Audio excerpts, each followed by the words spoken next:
नमस्कार, म पण्डित ज्योतिष सबैजना सदा चाहिँ आज पनि श्रीमद् भागवत महापुराणको तृतीय स्कन्धको चतुर्दशौँ अध्याय लिएर उपस्थित भइसकेको छु। अब जुन हिजोको अध्यायमा मैत्रेयजीको मुखबाट पृथ्वीको उद्धार गर्नको लागि वराह रूप धारण गर्नुभएका श्रीहरिको कथा सुन्दा पनि व्रतधारी विदुरलाई तृप्ति भएन। अब हात जोडेर उहाँले फेरि पनि प्रश्न गर्न लाग्नुभयो। हे मुनिवर, आदि दैत्य हिरण्याक्षलाई पनि यज्ञमूर्ति भगवानले नै मार्नुभएको हो भन्ने कुरा मैले भर्खर हजुरको मुखारबिन्दुबाट सुने। जुन बेला भगवानले क्रीडा गरे जस्तै गरी पृथ्वीलाई आफ्नो दारामा राखेर जल बाहिर झिक्न लाग्नुभएको थियो, त्यस बेला त्यो दैत्यराज हिरण्याक्षसित के कारणले सङ्ग्राम भएको हो, सो कुरा मलाई विस्तारपूर्वक सुनाइदिनुहोस्। यति सुनिसकेपछि मैत्रेयजी आज्ञा गर्नुहुन्छ। हे विदुरजी, तिम्रो प्रश्न अत्यन्त सुन्दर छ, किनकि तिमी मानिसको जन्म मृत्यु रूप पाशोलाई छेदन गर्ने श्री हरिको कथाको विषयमा सोधिराखेका छौ। हेर, उत्तानपादका छोरा ध्रुव बाल अवस्थामा नै नारदले सुनाएको हरिकथाको प्रभावले मृत्युको टाउकोमा खुट्टा टेकेर भगवानको विष्णुपद परमपदलाई प्राप्त गरेका थिए।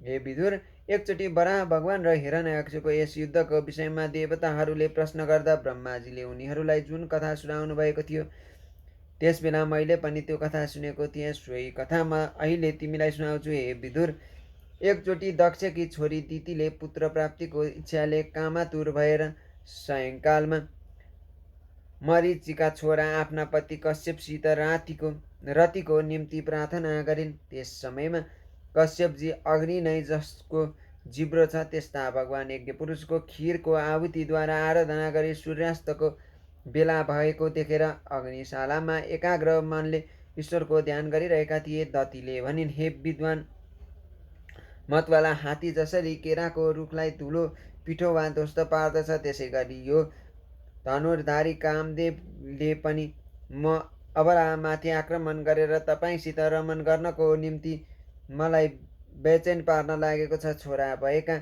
आफ्ना सौताहरूको सुख समृद्धिले गर्दा मेरो चित्तमा अत्यन्त डाहा भइरहेको छ। तसर्थ म माथि पुत्र प्रदान रूप अनुग्रह गर्नुहोस्, तपाईँको कल्याण हुनेछ।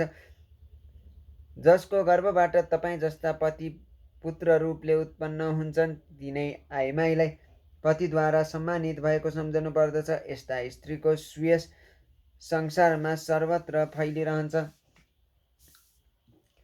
पहिले हाम्रा कन्यावत्सल पिता दक्ष प्रजापतिले हामी सबैलाई बेग्ला बेग्लै बोलाएर, ए छोरी, तिमी कसलाई आफ्नो पति बनाउन चाहन्छौ भनेर सोध्नु भएको थियो।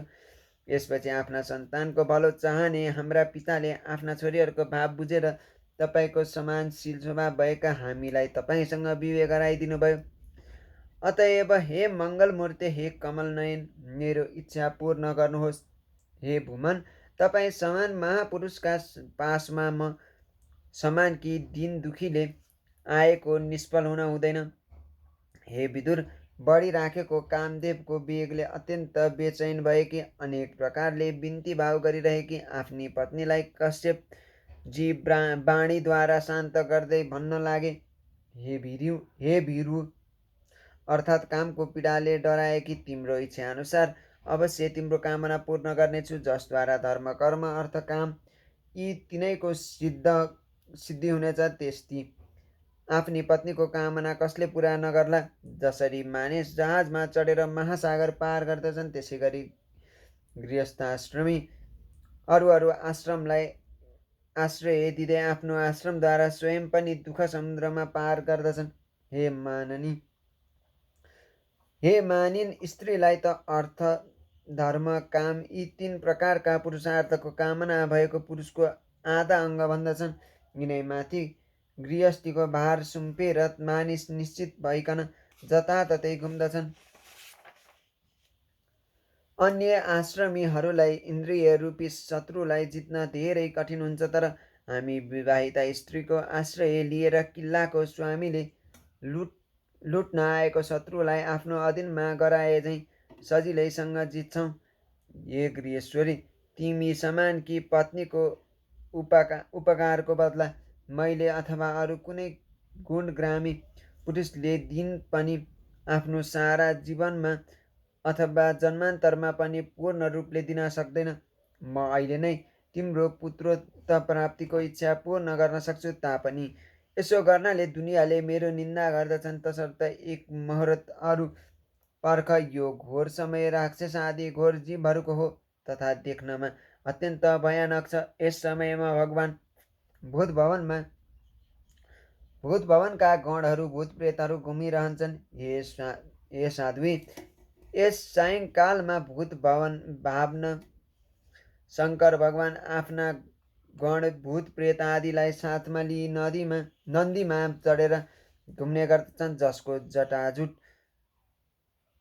शमशान भूमिबाट उठेको वातमण्डलीले गर्दा उडाएको धुलोले खैरो भएर चम्किरहेको छ, तथा जसको सुवर्ण कान्तिमय गोरो शरीरमा खरानी लागिरहेको छ।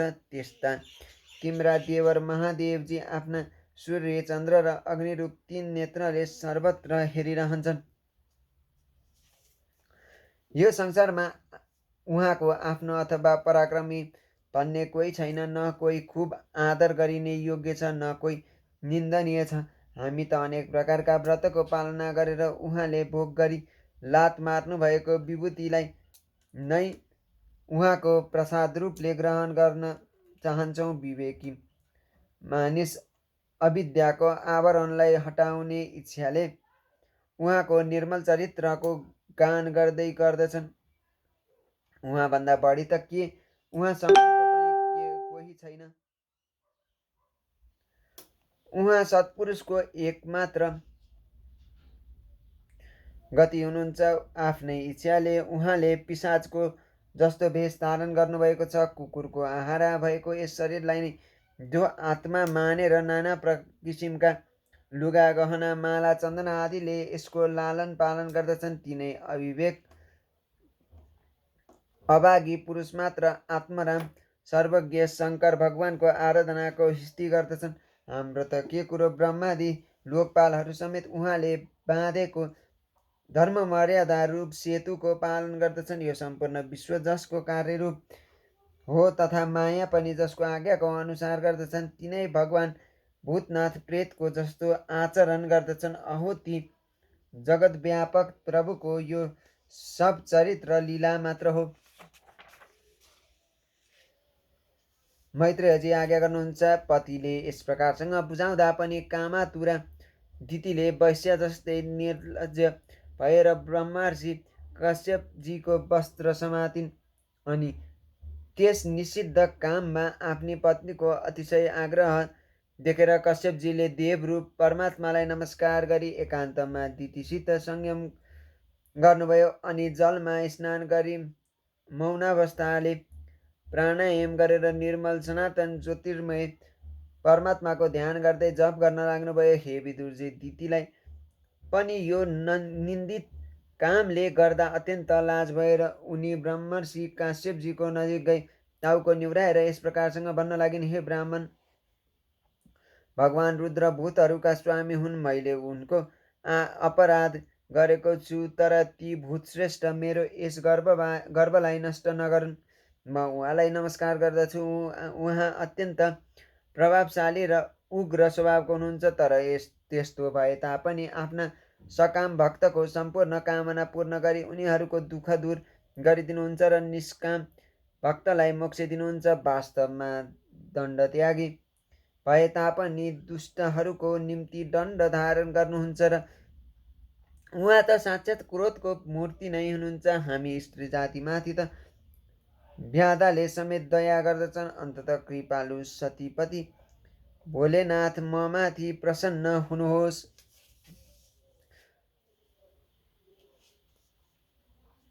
सन्ध्या वन्दन आदि कर्मबाट निवृत्त भएपछि प्रजापति कश्यपले आफ्ना सन्तानको लौकिक र परलौकिक उन्नतिका लागि प्रार्थना गरिरहेकी र थरथर काँपिरहेकी दितीलाई भन्नुभयो। हे चण्डी, तिम्रो चित्त काम वासनाले अपवित्र थियो। त्यो समय समेत ठिक थिएन। यसबाहेक तिमीले मेरो आज्ञाको उल्लङ्घन तथा देवताहरूको अनादर गर्यौ। यसकारण तिम्रो गर्भबाट ठुला दुई अमङ्गलमय अधर्म पुत्र जन्मनेछन्। यिनीहरू बारम्बार सम्पूर्ण लोक र लोकपालहरूलाई अत्याचारले सताउनेछन्। उनीहरूद्वारा अनेक निरपराध दुखी जन मारिन तथा स्त्रीहरूमाथि अत्याचार हुन थालेपछि जब महात्माहरू कुपित हुनेछन् त्यसबेला सम्पूर्ण लोकको रक्षा गर्ने जगदीश्वर भगवान कुपित भएर अवतार लिनुहुनेछ र इन्द्रले पर्वतहरूको जसरी दमन गरेथे त्यसै गरी यी दुवै दुष्टिलाई मार्नुहुनेछ। यति सुनिसकेपछि दितिले भन्नुभयो सुदर्शन चक्रले शोभित छन् भुजा जसका। यस्ता साक्षात् भगवानको हातबाट मेरा छोराहरूको मृत्यु होस् भन्ने कुरा त म पनि चाहन्छु, तर रिसाएका ब्राह्मणहरूको श्रापबाट त मृत्यु नहोस्, किनकि ब्राह्मणको श्रापले दग्ध भएको अथवा प्राणीहरूलाई त्रास पार्ने जीव त जुनसुकै योनिमा गए तापनि नरकी जीवले समेत त्यसमाथि दया गर्दैनन्।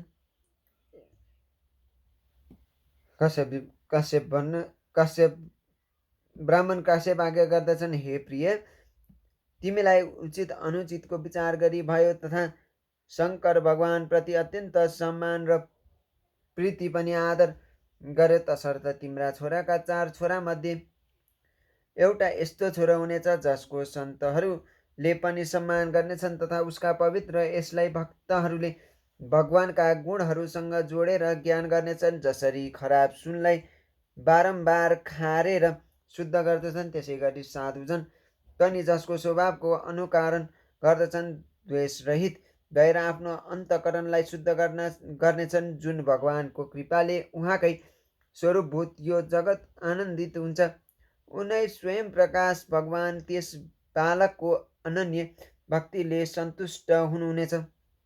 यो बालक अत्यन्त भागवत भक्त, उदार हृदय, प्रभावशाली र महान पुरुषको समेत पूज्य हुनेछ। यसले दृढ भक्तिभावले शुद्ध भएको अन्तकरणमा भगवानलाई स्थापित गरी देहाभिमानको त्याग गर्नेछ।